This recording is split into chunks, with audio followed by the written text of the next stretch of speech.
ఈ రోజు మనం హైడ్రోజన్ గురించి మాట్లాడాలి.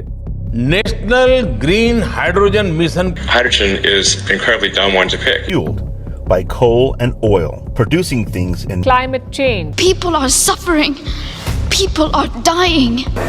COP26 has been a failure. We need to phase out. Green hydrogen valley to protect nature for sustainability.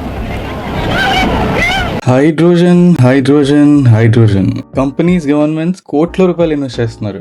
Andhra Pradesh government కూడా 1,00,000 కోట్ల పైన డీల్ సైన్ చేసింది. సడన్ గా హైడ్రోజన్ సెలబ్రిటీ అయిపోయింది ఎనర్జీ వరల్డ్ లో. ఎందుకో తెలుసుకుందామా? తగలబెట్టండి సార్ నిరంజన్ గారు.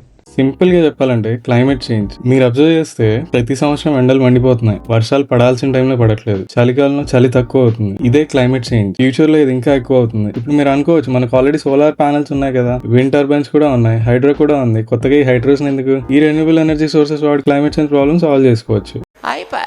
కానీ ఇక్కడే కొన్ని ఇష్యూస్ ఉన్నాయి. సోలార్ పవర్ ఎప్పుడు వస్తుంది? సన్ ఉన్నప్పుడు మాత్రమే. నైట్ టైం చేస్తాం. వర్షాలు పడితే వింటర్ లో ఏం చేస్తాం? విండ్ టర్బైన్స్ అన్నిసార్లు తిరగవు, గాలి ఉన్నప్పుడే. ఇంకా అన్ని ఏరియాస్ లో సన్ ఉండదు కదా.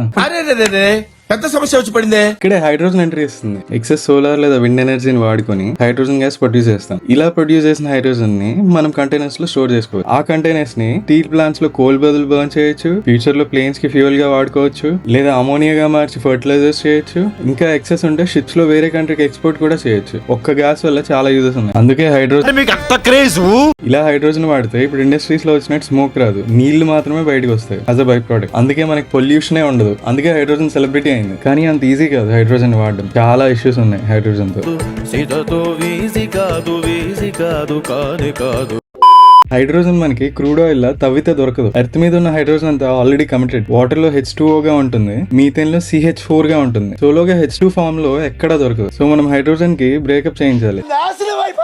కానీ తప్పదు, అప్పుడే మనకి హైడ్రోజన్ సింగిల్ గా దొరుకుతుంది. ఈ బ్రేకప్ ప్రాసెస్ ని ఎలక్ట్రోలైసిస్ అంటారు. వాటర్ కి షాక్ ఇస్తే, అదే ఎలక్ట్రిసిటీ పంపితే హైడ్రోజన్ ఆక్సిజన్ సెపరేట్ అవుతుంది. ఈ హైడ్రోజన్ ని మనం కంటైనర్స్ లో స్టోర్ చేసి ఎప్పుడు కావాలో అప్పుడు బర్న్ చేస్తాం. అప్పుడు మనకి ఎనర్జీ అండ్ వాటర్ ఒక్కటే బై ప్రోడక్ట్. అంటే మీరు విన్నది కరెక్టే. ఎలక్ట్రిసిటీని డైరెక్ట్ గా వాడుకోకుండా ఆ ఎలక్ట్రిసిటీని వాటర్ కి పంపి హైడ్రోజన్ జనరేట్ చేసి మళ్ళీ దాంతో పవర్ జనరేట్ చేస్తాం. పెద్ద ప్రాసెస్ ఇది, కానీ తప్పదు. ఇదే ప్రాసెస్ హైడ్రోజన్ ప్రొడక్షన్. ఎందుకంటే పవర్ క్రియేట్ చేయడం ఈజీనే, మల్టిపుల్ రెన్యూబుల్ ఎనర్జీ సోర్సెస్ ఉన్నాయి, కానీ దాన్ని స్టోర్ చేయడమే పెద్ద తలనొప్పి. ఎగ్జాంపుల్ కి మన సౌత్ లో సోలార్ పవర్ ఎక్కువ ఉంది, నార్త్ లో ఇండస్ట్రీస్ ఉన్నాయి. ఆ పవర్ ని అక్కడి వరకు వైర్స్ లో పంపితే సగం దారిలోనే లాస్ అయిపోతుంది. మరి బ్యాటరీస్ వాడి పవర్ స్టోర్ చేయొచ్చు కదా. బ్యాటరీ షార్ట్ టర్మ్ స్టోరేజ్ కి ఓకే, ఫోన్ కి బ్యాటరీస్ ఓకే, కార్ కి ఓకే. కానీ ఒక పెద్ద స్టీల్ ఫ్యాక్టరీని నైట్ అంతా రన్ చేయాలంటే మనకి లక్షల బ్యాటరీలు కావాలి. అది చాలా కాస్ట్లీ. ఇంకా batteries 2 to 3 years K week అయిపోతాయి. బ్యాటరీ కెపాసిటీ రోజు రోజుకి తగ్గుతూ ఉంటుంది. సో బ్యాటరీస్ తో పని అవ్వదు, హైడ్రోజన్ కావాల్సిందే. ఫ్యూచర్ ఉంది, కానీ ఫ్యూచర్ లో ఒక పెద్ద ట్విస్ట్ ఉంది. హైడ్రోజన్ ని ప్రొడ్యూస్ చేయడానికి చాలా దారులు ఉన్నాయి. వాటర్ కి షాక్ ఇవ్వచ్చు, లేదా మీథేన్ గ్యాస్ ని హీట్ చేయొచ్చు, లేదా కోల్ ని బర్న్ చేసి కూడా వాటర్ ని హీట్ చేయొచ్చు. ఎక్కడి నుంచి హైడ్రోజన్ వస్తుందో ఆ సోర్స్ ని బట్టి పొల్యూషన్ ఉంటుంది. అందుకే డిఫరెంట్ సోర్సెస్ కి సైంటిస్టులు డిఫరెంట్ కలర్ కోడ్స్ ఇచ్చారు. మొత్తం 7 డిఫరెంట్ వేరియేషన్స్ ఉన్నాయి. మస్తు షేడ్స్ ఉన్నారా నీలా? అబ్బో కమలాసన్. ఇన్ని షేడ్స్ ఉన్నాయి, కానీ క్లారిటీ కోసం మళ్ళీ చెప్పాలంటే అసలు హైడ్రోజన్ కి కలరే ఉండదు. జస్ట్ మనం వాడే ప్రాసెస్ ని బట్టి దానికి కలర్ అసైన్ చేస్తారు. ఇంకోసారి ఏదైనా ఒక విషయం సగం వింటానికే చిరాకు నాకు. రెండోసారి కూడా వినాలా? ఇక్కడ చూసినట్టయితే గ్రే హైడ్రోజన్ ని కోల్ లేదా గ్యాస్ నుంచి తీస్తారు. కోల్ బర్న్ చేసినప్పుడు పొల్యూషన్ ఉంటుంది కదా, సో ఇది పొల్యూటెడ్ హైడ్రోజన్. అదే సోలార్ లేదా విండ్ పవర్ నుంచి జనరేట్ చేస్తే గ్రీన్ హైడ్రోజన్ అంటారు, జీరో పొల్యూషన్.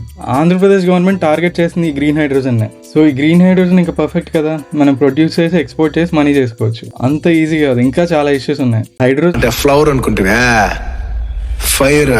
ఇది హైలీ ఫ్లేమబుల్, కొంచెం స్పార్క్ తగిలితే ఖతం. అందుకే దీన్ని హ్యాండిల్ చేయడం చాలా రిస్కీ, చాలా కేర్ఫుల్ గా హ్యాండిల్ చేయాలి. Second, storage. హైడ్రోజన్ చాలా లైట్ గా ఉంటుంది, దాన్ని స్టోరేజ్ కంటైనర్స్ లో పెట్టినా ఈజీగా లీక్ అయిపోతుంది. సో సైంటిస్టులు దీన్ని గ్రీన్ అమోనియాగా మారుస్తున్నారు. ఇది లిక్విడ్ ఫామ్ లో ఉంటుంది, ఈజీగా షిప్ చేయొచ్చు, సేఫ్ గా స్టోర్ కూడా చేయొచ్చు. ఇంకా ఈ గ్రీన్ హైడ్రోజన్ చాలా కాస్ట్లీ. ఇప్పుడు 1 kg గ్రీన్ హైడ్రోజన్ ప్రొడ్యూస్ చేయడానికి అప్రాక్సిమేట్లీ 400 రూపీస్ అవుతుంది.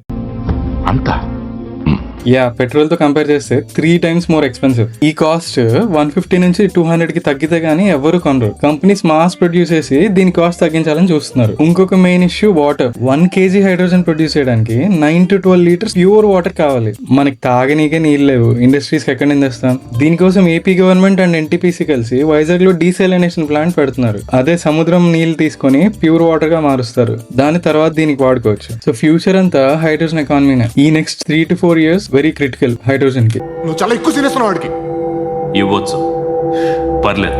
ఆంధ్రప్రదేశ్ గవర్నమెంట్ ఈ హైడ్రోజన్ ని చాలా సీరియస్ గా తీసుకుంటుంది. అమరావతిని గ్రీన్ హైడ్రోజన్ వ్యాలీగా డెవలప్ చేస్తున్నాం. SRM యూనివర్సిటీ, ఎన్టీపీసీ, ప్రైవేట్ కంపెనీలు అందరూ కలిసి ఒక పెద్ద ఎకోసిస్టమ్ బిల్డ్ చేస్తున్నారు. ఛాలెంజెస్ ఉన్నాయి డెఫినెట్ గా. ఇది వర్క్ అయితే AP energy capital of India అవుతుంది. జాబ్స్ వస్తాయి, ఇన్వెస్ట్మెంట్స్ వస్తాయి, క్లీన్ ఎనర్జీ వస్తుంది. మీరేమంటారు? కామెంట్స్ లో చెప్పండి ఫ్రెండ్స్.